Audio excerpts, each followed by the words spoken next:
안녕하세요. 매일 새로운 사연을 전하는 읽어주는 사연 라디오입니다. 구독과 좋아요, 많은 공유 부탁드립니다. 오늘의 사연 시작하겠습니다. 안녕하세요. 화려한 싱글로 돌아온 30대 여성이에요.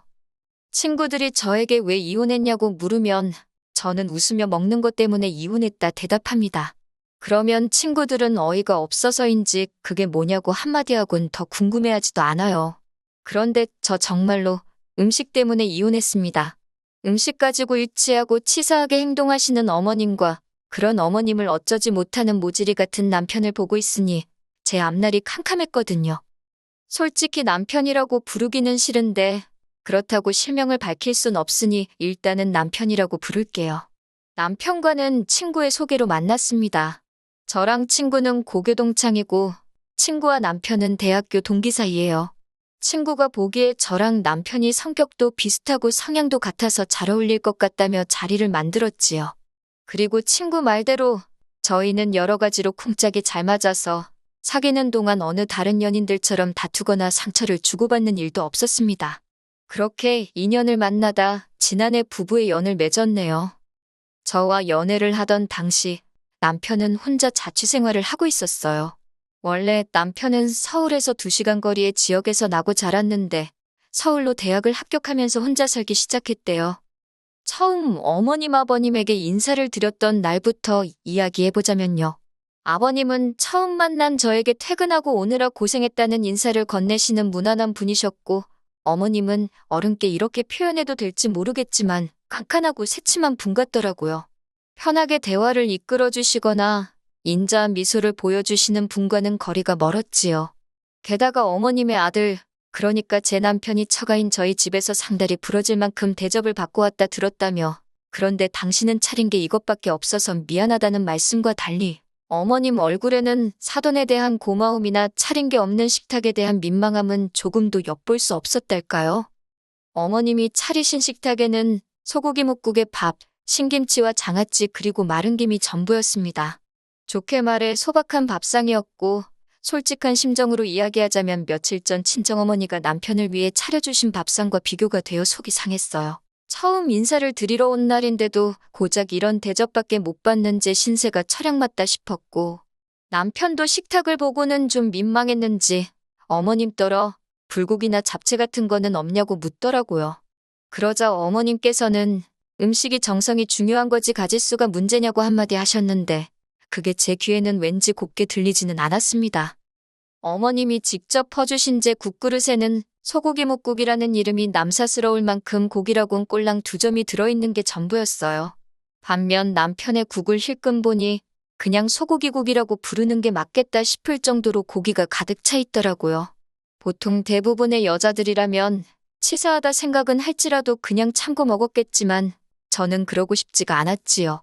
그래서 남편더러 내 건 고기가 너무 없다고 바꿔 먹자 했습니다. 그러자 어머님께서 저더러 고기가 더 먹고 싶으면 가져다 퍼먹지. 왜 당신 아들 밥그릇을 넘보냐시대요. 그제서야 남편이 제국그릇을 보더니 어머님더러 이게 뭐냐고 일부러 그런 거냐며 자기 딴에는 농담식으로 한마디 하더군요. 남편이 가끔 눈치가 없어서 불만이었는데 그날은 그 눈치 없음이 어찌나 반갑던지요. 그제서야 어머님은 남편에게서 제 국그릇을 낚아채듯 가져가시면서 고기에 더 퍼주면 될 것 아니냐 하셨어요. 하지만 이미 제 기분은 상할 대로 상한 상황이었고 그래서 밥이 입으로 들어가는지 코로 들어가는지 모르겠더라고요. 게다가 어머님은 제가 사간 꽃을 보시고는 꽃이 이쁘다 한마디만 하셨을 뿐 저에 대해서 어떤 관심을 보이지도 물어보지도 않으셨습니다. 기분 상하는 첫 만남을 끝내고 집에 돌아오는 길이었어요. 남편이 제 눈치를 살피는 듯 하더니 갑자기 뜬금없는 소리를 하더군요. 웃긴 걸 보면서 박장대소를 하는 사람이 있는가 하면 그냥 속으로 웃고 마는 사람이 있기도 하다나요. 제가 남편더러 그래서 지금 무슨 말이 하고 싶은 거냐고 따졌습니다. 어머님이 나한테 하신 행동들이 어머님 속마음하고는 좀 다를 수도 있다. 뭐 그런 식으로 감싸드리고 싶은 거냐고 따졌지요. 그랬더니 남편이 한다는 소리가 꼭 그런 건 아니지만 다르게 생각하면 이해할 수도 있지 않냐는 말도 안 되는 소리로 둘러대더군요. 하지만 남편의 말 한마디에 손바닥 뒤집듯 쉽게 바뀔 마음이 아니었습니다. 그러기엔 낮에 받은 충격이 제법 컸으니까요. 저는 결국 남편에게 솔직히 말해서 내가 당신보다 못난 게 뭐고 부족한 건 뭔데 어머님이 나한테 저러시는지 모르겠다 했지요. 그랬더니 남편이 한다는 소리가 어머님이 아들 장가 간다니까 서운해서 저러시는 거 아니겠냐며 저더러 너무 날 세우지 말고 이해를 하려고 노력을 해보랍니다. 무책임한 남편의 말에 실망한 제가 미움의 구박까지 받아가며 당신과 결혼하고 싶은 생각은 없으니 이쯤에서 헤어지자고 이별을 고했네요. 그리고 한 2, 3주쯤 지났던 때였을 거예요. 모르는 번호로 전화가 걸려왔는데 제가 당시 이직 준비를 하면서 여러 회사들과 인터뷰를 하고 있었거든요. 그래서 전화만 왔다 하면 아는 번호건 아니건 상관없이 일단 받고받지요. 그러다 그만 어머님이 거신 전화를 받게 되었습니다. 예전에 새침한 톤은 온데간데 없이 다정한 목소리로 저를 한번 만나고 싶다 하셨어요. 당연히 저는 남편과도 이미 끝났고 어머님을 볼 이유가 없을 것 같다 말씀드렸지만 어머님은 막무가내시대요. 당신 아들이 제가 보고 싶다고 끙끙 앓고 있다며 일단 어머님과 저 단둘이서 한 번만 만나자고요. 결국 고민 끝에 어머님과 약속을 잡았습니다. 헤어졌어도 그간의 정 때문인지 아프다니까 걱정이 되기도 했거든요. 며칠 뒤 어머님과 만나기로 한 당일이 되었을 때 무슨 일이 있더라도 할 말은 하고 온다는 마음가짐으로 약속 장소에 나갔습니다. 그리고 저는 어머님으로부터 뜻밖의 소리를 듣게 되었네요. 하시는 말씀이 당신이 그날 개인적으로 안 좋은 일도 있고 해서 뜻하지 않게 저에게 예민하게 행동하셨다고 미안하다셨어요. 솔직히 약간은 말도 안 되는 핑계다 싶기도 했는데 한편으론 어머님 연세에 당신의 실수를 인정하고 나아가 다른 사람에게 사과까지 한다는 게 쉬운 일은 아니잖아요. 아무튼 기대는커녕 생각지도 못한 어머님의 사과를 받고 나니 순간이었지만 어머님과 한결 마음이 가까워진 것도 같고 이후로 저는 남편에게도 사과를 받았고 얼마 지나지 않아 다시 어머님 아버님 댁에 정식으로 초대를 받아 가게 되었습니다. 그리고 그때는 첫 만남과 달리 외식을 하긴 했지만 어쨌든 저와 어머님 사이가 좋아지는 듯 했지요. 하지만 옛말에 집어를 개주냐고 하잖아요. 정말 그 소리가 딱이었습니다. 어머님의 음식 차별은 제가 남편과 식을 올리고 얼마 지나지 않았을 무렵 다시 시작되었거든요. 신혼여행을 다녀온 뒤 시댁에 가게 되었습니다. 아버님은 첫 만남 때와 마찬가지로 여행 갔다 오고 피곤할 텐데 오느라 수고했다 하시더니 이후로는 TV만 보시대요. 남편 역시 자연스럽게 아버님 옆으로 가서 TV를 보기 시작했고 어머님이 저는 부엌으로 따라오라셨지요. 부엌에 들어가니 음식 준비는 거의 되어 있지 않았습니다. 어머님이 시키시는 대로 양파 다듬고 파 썰고 정신없이 식사를 준비했어요. 그래도 이번엔 처음 인사드리러 왔던 날과 달리 생선구이도 있대요. 1시간 정도 걸려서 점심상이 차려졌습니다. 새로운 반찬도 많은데 어머님께선 굳이 냉장고에 있던 김치, 깍두기, 매실장아찌까지 다 꺼내놓으시더라고요. 그리고 그 반찬들을 제 앞에다 다 늘어놓으셨어요. 뿐만 아니라 제가 밥을 푸겠다고 했는데도 구태여 당신이 푸신다 하시더니 제 밥 딱 2숟갈 뜨니까 밑으로는 다 누룽지더라고요.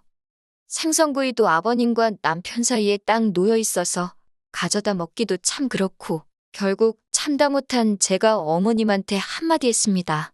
어머님 저는 뭐하고 먹으란 거냐고요. 그리고 왜 제 밥만 이렇게 다 누룽지냐고도 물었지요. 혹시나 제 말투나 표정 가지고 트집 잡으실까봐 정말 생글생글 웃으며 여쭤봤더니 어머님이 약간 당황하시면서 하시는 말씀이 원래 발효식품이 여자한테 좋은 거랍니다. 밥도 누룽지가 소화가 잘 되고 그런다고 다 여자한테 좋은 거래요. 그러면서 제가 생선 먹고 싶어 하는지 몰랐다며 한 토막 덜어주셨는데 그마저도 몸통이 아니라 꼬리 쪽이었더군요. 당장이라도 자리를 박차고 일어날까 한마디 더 해버릴까 하다가 그냥 그러시냐고 어머님이 저를 생각해서 이렇게 챙겨주셨다는 말이냐고 다시 한번 물었습니다. 어머님은 저더러 그렇다니까 뭘 몇 번씩 묻느냐며 자꾸 말하지 말고 밥이나 많이 먹으라셨어요.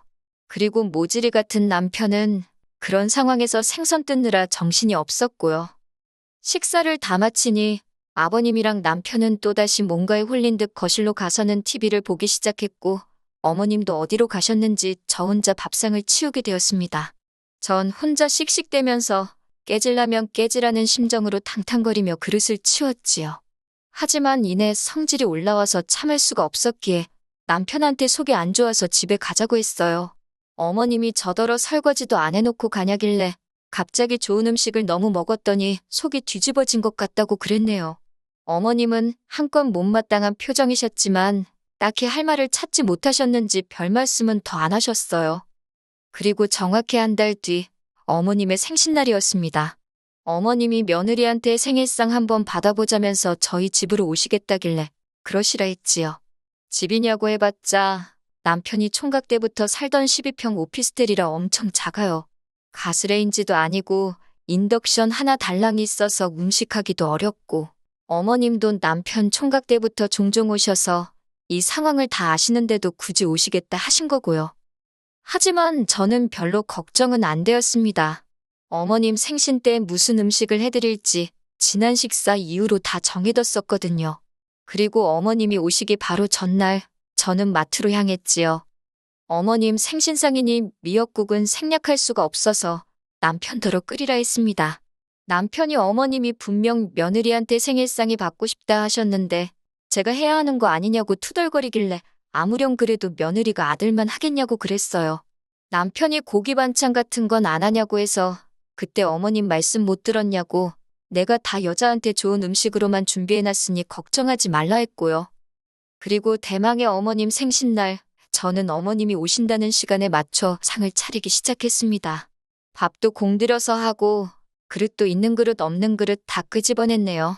그리고는 어제부터 준비한 모든 장아찌와 젓갈들까지 죄다 꺼내놓았고요. 밥도 일부러 누룽지로 만들려니 쉬운 일이 아니었어요. 그래도 어머님 생각하면서 정성스레 만들었습니다. 그래서 어머님 밥그릇에 꾹꾹 눌러 담아 퍼드렸지요. 곧이어 어머님 아버님이 도착하셨고 저는 식사 준비 다 해두었다며 부엌으로 오시라 했어요. 두 분이 부엌에 들어오시곤 정말 거짓말이 아니라 한 10초 정도 정적이 흘렀습니다. 어머님이 저를 보시면서 이게 다 뭐냐고 하시길래 어머님 말씀대로 여자 몸에 좋다는 것만 챙겨서 신경 써서 차렸다 대꾸했지요. 그랬더니 아버님이 어머님더러 꼴 좋다고 하시고는 저더러 잘했다며 부엌에서 나가버리시대요. 어머님이 저더러 지금 당신하고 한번 해보자는 거냐며 언성을 높이시길래 저도 지지 않고 뭐가 문제냐고 따졌습니다. 어머님이 저 주시던 대로 그대로 차렸는데 왜 화를 내시냐고요. 그제서야 남편도 어머님더러 엄마가 좀 심하긴 했다면서 저한테 미안하다 하라며 하지만 어머님도 자존심 때문이신지 저한테 미안하단 소리는 안 하셨어요. 안 하셔서 얼마나 다행인지 만약에 어머님이 저한테 사과 비슷한 말이라도 하셨으면 제가 나쁜 X가 되잖아요.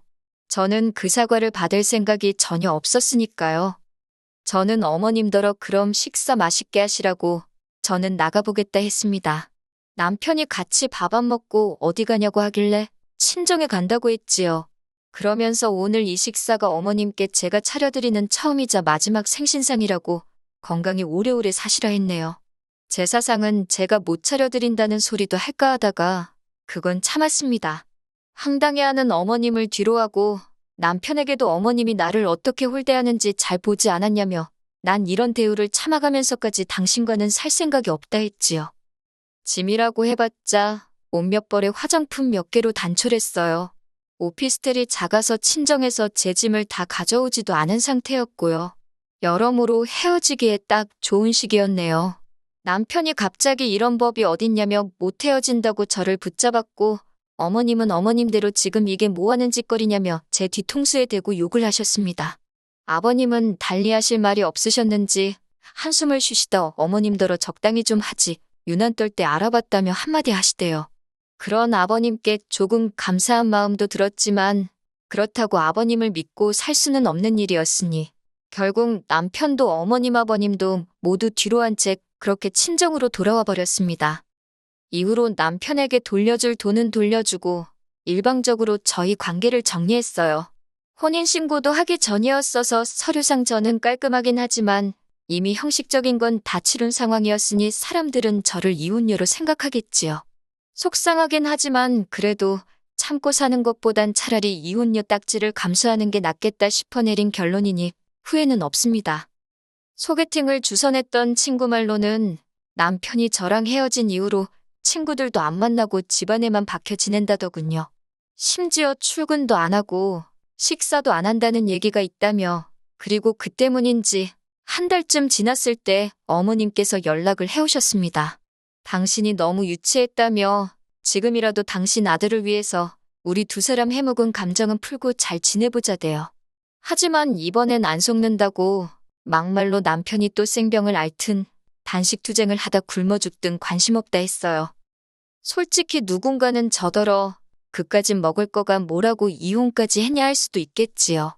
하지만 직접 겪어보기 전엔 그 더럽고 치사한 기분 절대 모를 거예요. 전 이제 그만 가서 맛있는 점심이나 차려 먹어야겠어요. 여러분도 모두 맛있는 식사하세요. 긴 이야기 들어주셔서 감사합니다. 오늘의 사연은 여기까지입니다. 구독과 좋아요, 알람 설정해주시면 앞으로 더 좋은 사연으로 찾아오겠습니다. 감사합니다.